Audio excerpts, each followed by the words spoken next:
বিষয়ে জিজ্ঞাসাবাদ করা হলো, আপনাকে যে তলব করা হয়েছিল লেকটাউন থানায়, কি নিয়ে? আমি যেটা আশঙ্কা করেছিলাম সেটাই সত্যি দেখা গেল, যে যাদবপুরের ঘটনার প্রতিবাদে যা রাজ্য জুড়ে নানান আন্দোলন এইসব হচ্ছে, এটা তারই পরিপ্রেক্ষিতে আমাকে ডাকা।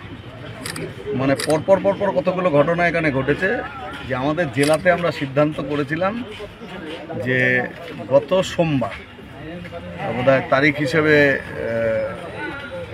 তারিখটা বোধহয় 3 তারিখ, 3 বা 4 এরকম গোটা জেলা জুড়ে মিছিল হবে, এটা ঠিক হয়।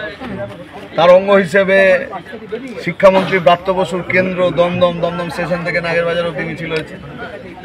আর এখানে লেকটাউন ভিআইপির মোড় থেকে মিছিল যশোর রোড লেকটাউনে যায় এবং তারপর কালিন্দির দিকে টার্ন করে ওখানেই কুশপুতুল দাহ করে।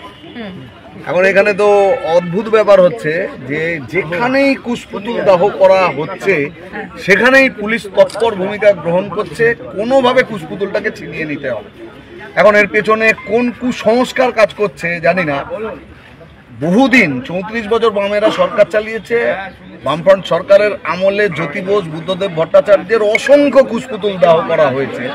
কোনো থানা বামফ্রন্টের আমলে তৎকালীন সময়ের বিরোধী কোনো রাজনৈতিক দলের কর্মী নেতা তাদেরকে থানায় ডেকে পাঠায়, তাদের ওপর চড়াও হয়নি বা ছিনিয়ে নিতে যায়নি। তাহলে এটা একটা ব্যাপার।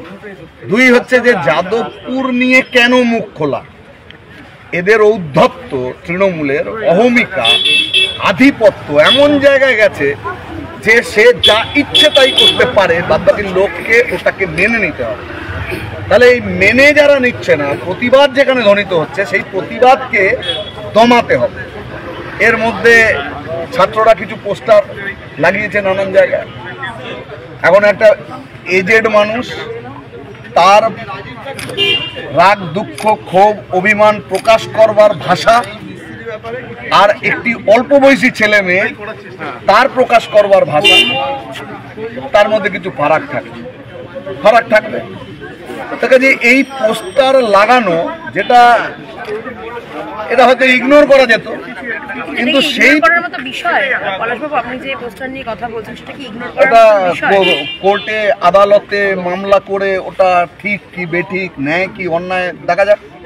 আমি আবারও বললাম যে সিপিআইএম একটা পোস্টার দিলে তার যা ভাষা হবে, ছাত্ররা একটা পোস্টার দিলে প্রজন্মের তফাৎ ভাষাতে, ভাবনায় আসে, কাজেই তার মতো করে তারা দিয়েছে। এবার আপনি এর ব্যাখ্যা জানতে চাইলে এসএফআই রাজ্য অফিসে চলে যান, তাদের কাছ থেকে ব্যাখ্যা নিন। আমার কথাটা হচ্ছে যে এটা খুব রিলেটিভ ব্যাপার, ন্যায় অন্যায়। বুদ্ধদেব ভট্টাচার্যের ছবিতে রক্তের ছাপ দিয়ে গোটা পশ্চিমবাংলা ছড়িয়ে দিয়েছিল এই তৃণমূল। ব্রাত্য বসুরা সেদিন মিডিয়াতে বসে এই রেজিমটাকে আনতে বলা পাঠিয়েছিলেন, তখন ভাবতে গিয়েছিলেন ওনারা নাকি সব নিরপেক্ষ বুদ্ধিজীবী। তারপর খোলস ছেড়ে বেরোলো নিরপেক্ষতার আড়ালে আসলে ওনারা কিসের স্থাপক। তখন মাওবাদীরা বলছে 350 লোক খুন করে দিয়েছে সিপিএম এ, আর ওনারা এদের পক্ষে দাঁড়িয়েছিলেন। সেই কিষেনজি বলেছে মমতাকে চাই, আর ব্রাত্য বসুরা সেই মমতা বন্দ্যোপাধ্যায়ের রেজিম আনবার জন্য গলা পাঠিয়েছেন মিডিয়া, তারপর এক সময় নিজেরা দাঁড়িয়ে গিয়েছেন। আজকে বিরোধীরা কিছু করলে গায়ে লাগছে। আপনি বলছেন প্রজন্মগত সমস্যা, যেটা না কোনো সমস্যা বলিনি, কিন্তু আমার একটা প্রশ্ন আপনার কাছে রয়েছে। না সমস্যা বলিনি, আপনি বলছেন যে সমস্যা বলিনি। আপনি যেভাবে ভাবেন 70 বছরের একজন মানুষ এইভাবে ভাবে না। হ্যাঁ ঠিক, আপনার হাতে যে ফোনটা আছে, আজ থেকে 40 বছর আগে এই ফোনটা ছিল না। আমার প্রশ্ন হচ্ছে যে বা যারা এই পোস্টারগুলো লিখেছে, কম বয়সী হলেও তারা তো যাদবপুর বিশ্ববিদ্যালয়ের ছাত্র, সেটা অন্য কোনো বিশ্ববিদ্যালয়ে কেন ঘটে না? যাদবপুর বিশ্ববিদ্যালয়ে কেন আজাদ কাশ্মীর পোস্টারটা লেখা হলো? আবার আপনি একটু আগে এক প্রশ্ন করেছেন, আপনি আর বাংলা, ওই কারণের জন্য এটা বলা হচ্ছে, বুঝেছেন?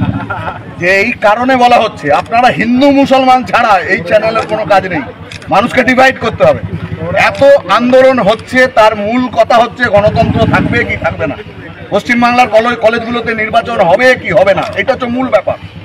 আইসি ইলেকশন হবে কি হবে না, তৃণমূলের তাঁবে থাকবে না মানুষ তার গণতান্ত্রিক পরিসরে তার স্বাধীন মত প্রকাশ করবার অধিকার পাবে, এইটা দিতে চায় না। আর বিজেপি এইটা রাখতে চায়, ওই কারণে মোহন ভাগবত তিলোত্তমার ব্যাপারে আর.জি. করের ঘটনায় সরকারের পাশে দাঁড়ায়।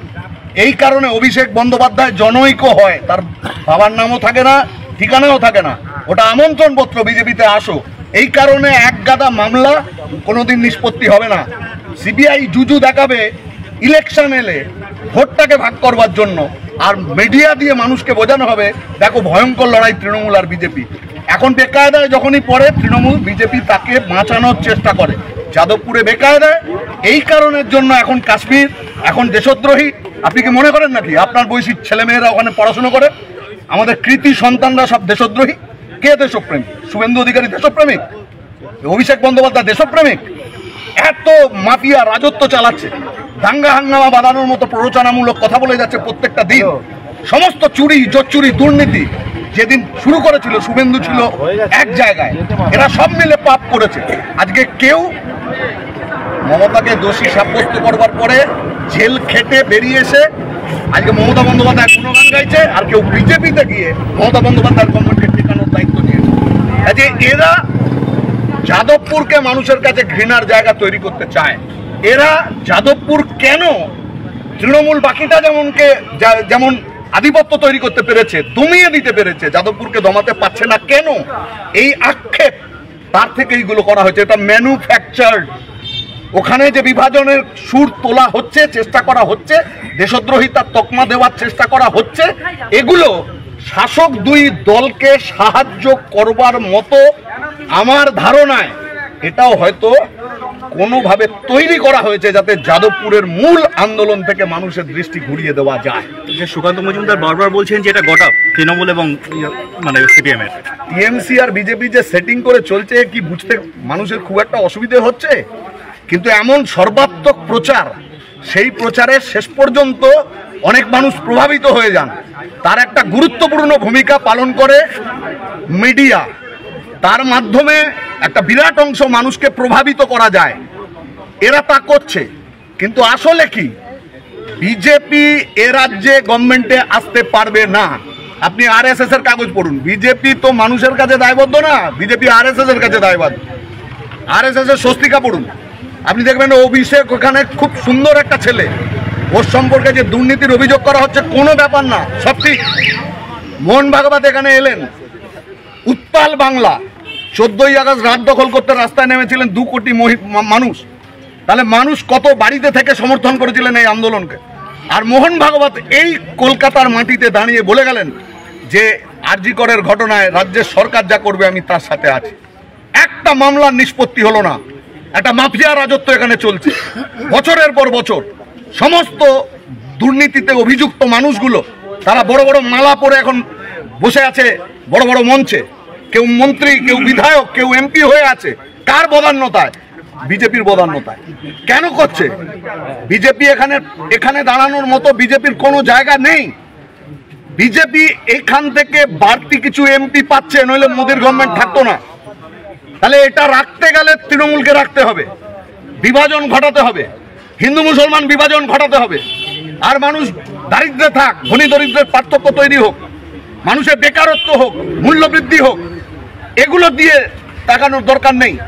শিক্ষিত ছেলেরা টোটো চালাচ্ছে, জোম্যাটোর খাবার ডেলিভারি করছে, এদিকে দৃষ্টি দেওয়া যাবে না। হিন্দুকে বোঝাও মুসলমান তার শত্রু, মুসলমানকে বোঝাও হিন্দু তার শত্রু, ভোটের বিন্যাস তৈরি করো। এ তো সেটিং।